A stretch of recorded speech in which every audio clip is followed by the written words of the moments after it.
赵苍牛，我定瓦日英现在的虚弱程度，大概一之地着实有些危险，竟然会再次降临。他竟给我杀了你！朱雀之主有令。 Hola, bagaimana nih kabar kalian? Seperti biasa, untuk di hari Senin, kita akanlah memasuki sesi spoiler dari Renegade Immortal, tepatnya untuk part 77. Jadi ya, langsung saja kita masuk ke dalam spoilernya. Ingat, ini spoiler guys, apalagi sebentar lagi adalah babak baru, sudah pasti Mimin akanlah kekurangan bahan-bahannya, jadi dimaklumi ya.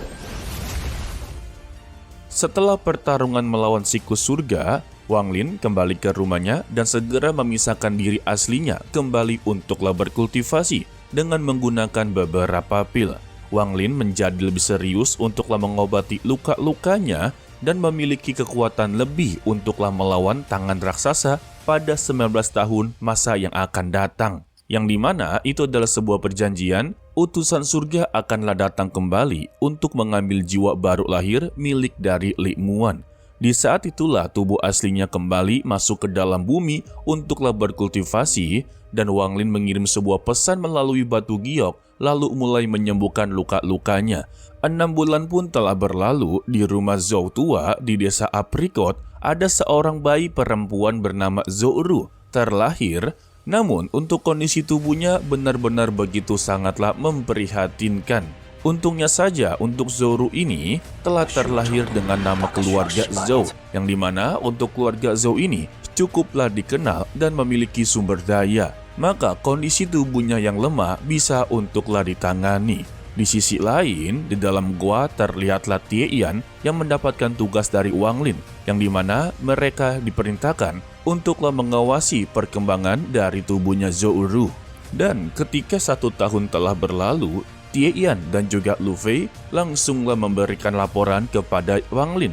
Kalau untuk saat ini, Zhou Ru bisa dikatakan sebagai anak yang cacat sebab dia tidak bisa berbicara sama sekali. Dan dianggap oleh keluarganya dia adalah gadis yang bisu. Sedangkan di tempat lain, tepat pada hari tersebut juga, terlihatlah sekelompok orang muncul dari arai transfer kuno, dan salah satunya adalah seorang wanita yang dulu pernah meminta Wang Lin untuk membantunya. Selain itu juga ada seorang lelaki tua bernama Tetua Hu, seorang kultivator formasi jiwa, dan Xiu Qiping yang ikut untuklah mendapatkan pengajaran agar dia bisa mencapai formasi jiwa.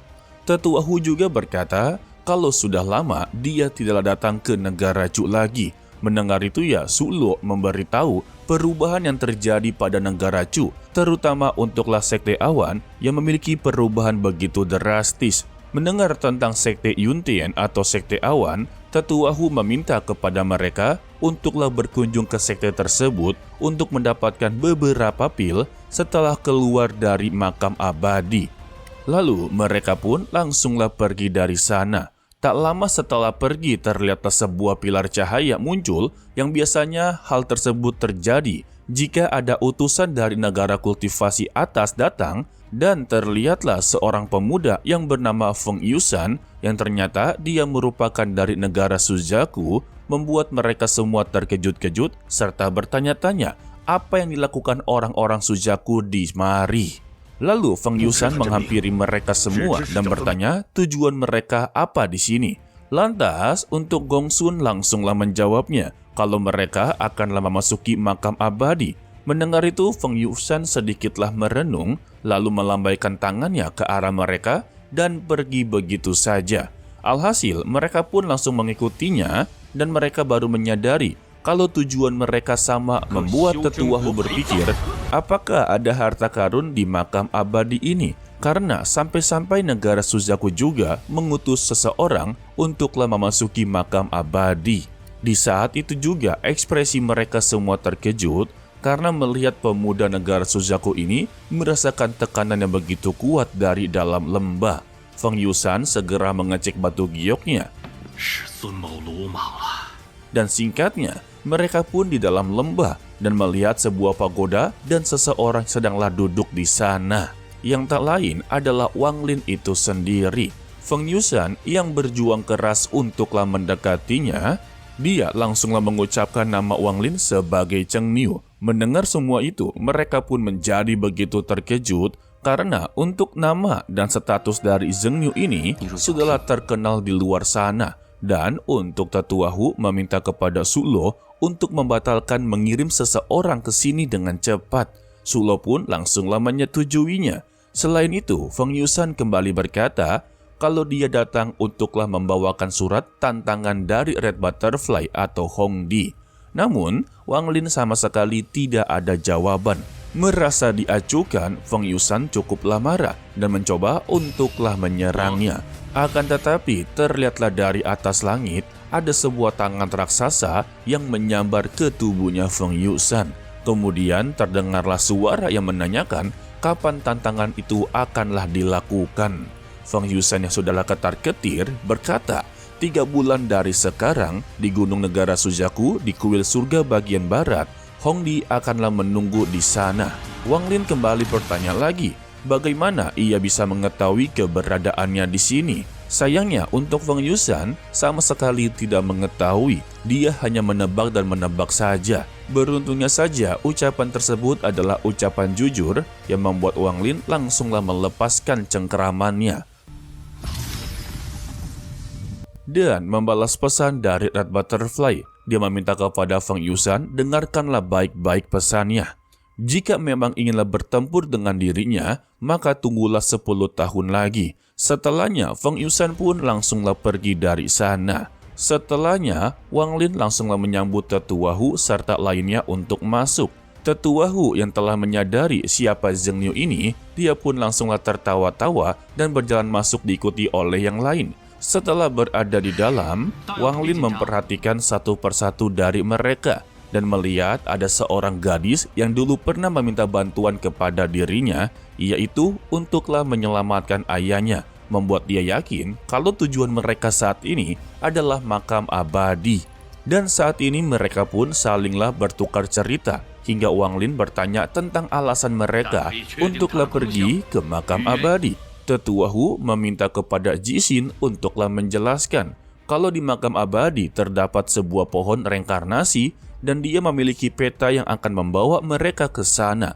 Mendengar kata pohon reinkarnasi membuat Wang Lin cukuplah tergoda. Tetapi sejauh ini yang dia tahu kalau pohon reinkarnasi hanya bisa digunakan untuklah orang-orang yang berada di ranah formasi jiwa. Itu pun jiwanya belum sama sekali stabil. Jika mereka menggunakannya di bawah ranah tersebut, maka merekalah yang akan terkena imbasnya. Jixin cukuplah terkejut mendengar perkataan dari Wang Lin, sedangkan ya untuk Tetua Hu hanya tertawa dan memberitahu kepada mereka semua perkataan dari Wang Lin itu benar. Dan dia pun mengungkapkan alasan dirinya ingin membantu Jixin bukanlah karena pohon tersebut, melainkan buah reinkarnasi yang terdapat di pohon tersebut, yang dimana buah tersebut juga bisa membantu seseorang mencapai tahap transformasi jiwa, bukan formasi jiwa. Sontak ya untuk Wang Lin barulah mendengar informasi tersebut, dan dia menjadi begitu tertarik. Lagi pula, menurut ingatan dewa kunonya, yang dimana dewa kunonya ini dianggap sebagai dewa kuno yang nyata, harus melalui pembersihan diri dengan mengkonsumsi buah-buah tertentu kepada tubuhnya, karena kebanyakan buah-buah yang ada tidak akan berefek apapun pada tubuh dewa kuno. Tetua Hu pun melanjutkan, kalau di makam abadi akan sangatlah berbahaya jika mereka masuk lebih dalam lagi, dikarenakan ada sebuah kekuatan yang ditakuti oleh Suzaku. Sebab dulunya saat negara Suzaku menjadi peringkat ke-6, terjadi sebuah peperangan besar oleh kekuatan yang berada di dalam tersebut, yang menyebabkan sebagian planet yang diberikan oleh aliansi kultivasi kepada Suzaku setengahnya terbuang sia-sia. Bahkan untuk sampai saat ini saja, kekuatan yang berada dalam tersebut belumlah bisa diprediksi atau belum diketahui sama sekali. Namun dia meyakinkan selama mereka berhasil menemukan pohon reinkarnasi, maka itu sudahlah menjadi harapan terbesar. Sebab dia sendiri memiliki metode rahasia agar buah tersebut muncul dalam waktu 3 jam. Waduh, percepatan pematangan buah ya. Lalu Wang Lin kembali bertanya kepada Jixin alasan ayahnya pergi ke sana dan mengapa dia bisa hilang begitu saja. Jixin memberitahu kalau ayahnya pergi untuklah memberikannya sepotong kayu reinkarnasi. Tetapi ya, dia telah mendapati sebuah masalah dan sampai saat ini belum pulang sama sekali, jadi Bang Toib. Dan Wang Lin memberikan sebuah keputusan kalau untuk hari ini dia tidak bisa memutuskannya. Tetua Hu pun tidak begitu mempermasalahkannya, sehingga dia membuat kesepakatan kalau mereka akanlah menunggu Wang Lin di luar makam abadi selama sebulan. Jika dalam sebulan itu Wang Lin tidak datang, maka mereka akanlah masuk terlebih dahulu. Dan Wang Lin langsunglah menyetujui kesepakatan tersebut. Setelah mereka pergi dari sana, Wang Lin mengeluarkan tangan Red Butterfly dan langsunglah menambahkan beberapa segel racun ke tangannya Red Butterfly. Sementara itu untuk Red Butterfly sedanglah bersama dengan seseorang pria yang dimana pria tersebut sedanglah menolak membantu Red Butterfly untuklah menumbuhkan lengannya dengan alasan itu sangatlah sulit. Tetapi ya tetap saja Red Butterfly ini atau Hongdi terus-terusan memaksa dirinya agarlah dia bisa untuk membalaskan dendam ini kepada Zheng Niu. Jika dibiarkan begitu saja, bukan hanya lengannya saja yang hilang, melainkan hati taunya juga sudahlah mengalami kerusakan. Pria ini berkata, jika bukan karena Gunung Sujaku, mungkin dia sudah pergi untuklah menangkap Zheng Niu. Dan secara tiba-tiba ada garis hitam muncul di dahinya dengan cepat juga menyebar ke seluruh tubuhnya dan menyadari kalau semua ini adalah perbuatan dari Zheng Niu yang telah menyerang dari lengan kanannya. Dan segera dia mencoba untuklah mencegahnya atau mengantisipasi ya. Melihat Hongdi benar-benar tersiksa, pria yang berada di sampingnya inginlah sekali menghabisi Zheng Niu walaupun nantinya dia akanlah dihukum karena melanggar perintah dari Gunung Sujaku. Sebab untuk saat ini, mereka yang berasal dari negara Sujaku telah mendapati sebuah larangan, siapapun yang berhadapan dengan Zheng Niu, maka mereka akanlah dihukum seberat-beratnya. Dendam dari pria tersebut menjadi semakinlah besar, karena larangan tersebutlah membuat dia sama sekali tidak bisa untuklah bergerak apapun. Sehingga dia pun memikirkan sebuah ide, dia akanlah membayar beberapa kultivator dari negara lain agarlah negara Sujaku tidak melakukan apa-apa. Sedangkan untuk Hongdi, dia masihlah berfokus untuklah menghilangkan penyebaran garis hitam tersebut. Sedangkan ya untuk Wang Lin sendiri, dia kembali untuklah menyimpan lengan kanan milik dari Hongdi, yang menandakan dia telah selesai untuklah menaruh segel racun tersebut. Kini ada 99 segel racun yang akan terus menghantui hari-harinya Hongdi. Karena ya untuk 99 segel racun tersebut akanlah memperhambat dirinya dalam berkultivasi guys. Dan ini juga termasuk bagian rencana dari Wang Lin untuklah bertarung dengannya 10 tahun mendatang. Lalu kembali kepada Wang Lin, dia langsung memberitahu kepada Tetua Hu serta lainnya kalau dia setuju untuklah memasuki makam abadi. Lalu Wang Lin kembali mengeluarkan katak petirnya dan berkata kalau dia akanlah melepaskan perangkap binatang dan jika mereka inginlah tinggal maka ikut dengannya. Jika tidak maka dia bisa untuklah pergi. Di sini, si katak petirnya diberikan pilihan, apakah dia inginlah bebas atau dia inginlah terus-terusan berada di sisinya. Dan si katak petir ini pun memberikan sebuah jawaban kalau dia tetaplah berada di sana dan tidak pergi sama sekali, yang menandakan dia siap untuklah menjadi bagian dari Wang Lin. Sedangkan ya untuk Wang Lin sendiri, dia tersenyum dengan begitu bangga kepada si katak petir. Sedangkan untuk si binatang nyamuknya juga sudahlah membesar dari beberapa tahun yang lalu.